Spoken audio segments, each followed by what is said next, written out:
Hello student, स्वागत है हमारे यूट्यूब चैनल RG24/7 पर। दोस्तों, आज हम जानेंगे क्लास 7 एनसीईआरटी ज्योग्राफी भूगोल लेसन नंबर 3, जिसका नाम है हमारी बदलती पृथ्वी।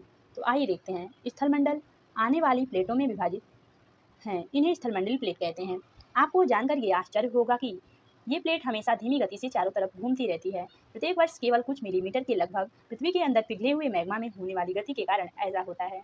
पृथ्वी के अंदर पिघला हुआ मैग्मा एक वृत्तीय रूप में घूमता रहता है, जैसा कि क्रियाकलाप में दिखाया गया है।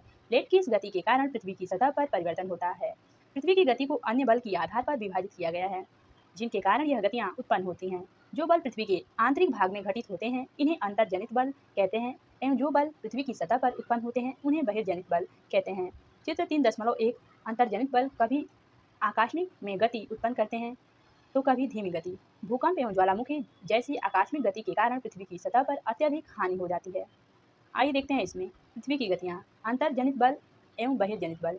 आकस्मिक बल, पटल विरूपण बल, भूकंप, ज्वालामुखी, भूस्खलन, पर्वत निर्माणकारी बल अंतर्जनित बल में आते हैं।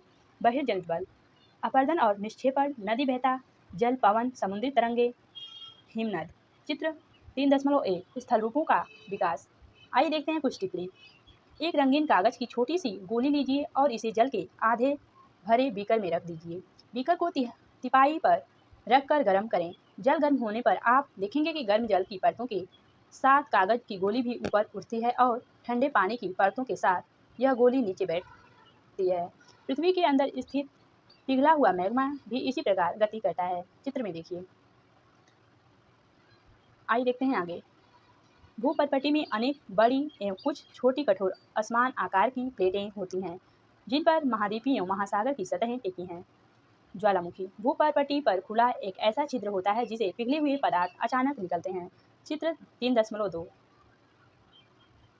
एक ज्वालामुखी। इसी प्रकार स्थलमंडलीय प्लेटों के गति करने पर पृथ्वी की सतह पर कंपन होता है। यह कंपन पृथ्वी के चारों ओर गति कर सकता है। इस कंपन को भूकंप कहते हैं। चित्र 3.3 भूपटपटी के नीचे वह स्थान जहां कंपन आरंभ होता है उद्गम केंद्र कहलाता है। उद्गम केंद्र के भू सतह पर उसके निकटतम स्थान को अभिकेंद्र कहते हैं। अभिकेंद्र से कंपन बाहर की ओर तरंगों के रूप में गमन करती है। अभिकेंद्र के निकटतम भाग में सर्वाधिक हानि होती है एवं अभिकेंद्र से दूरी बढ़ने के साथ भूकंप की तीव्रता धीरे धीरे कम हो जाती है। चित्र में देखिए। अभिकेंद्र भूकंपी तरंगे सभी दिशाओं में बाहर की ओर निकलती हैं। प्लेट सीमा अभिकेंद्र। उद्गम केंद्र वह स्थान जहां भूकंप उत्पन्न होता है, वह भूकंपी ऊर्जा का उद्गम केंद्र कहलाता है। चित्र 3.3 एक भूकंप की उत्पत्ति। आइए देखते हैं आगे कुछ टिप्पणी।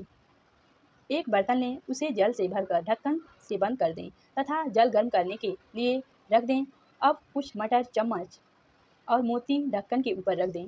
आप क्या देखते हैं, जैसे ही जल में उबाल आता है, ढक्कन भी हिलने लगता है। जो वस्तुएं आपने ढक्कन के ऊपर रखी है, उनमें कंपन होने लगता है।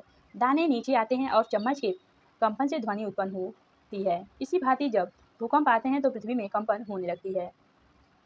आइए देखते हैं आगे। भूकंपीय तरंगे 3 प्रकार की होती हैं। पी तरंगे अथवा अनुदैर्घ्य तरंगे, एस तरंगे अथवा अनुप्रस्थ तरंगे, एल तरंगे अथवा पृष्ठीय तरंगे। इन तरंगों के गुणधर्म विश्वकोश से ज्ञात करने का प्रयास कीजिए। धन्यवाद दोस्तों। इस क्लास की आगे की जानकारी हम अगली वीडियो में देंगे। अगर वीडियो पसंद आएगी तो लाइक, शेयर, सब्सक्राइब, कमेंट करके जरूर बताइएगा। तब तक के लिए धन्यवाद। जय हिंद।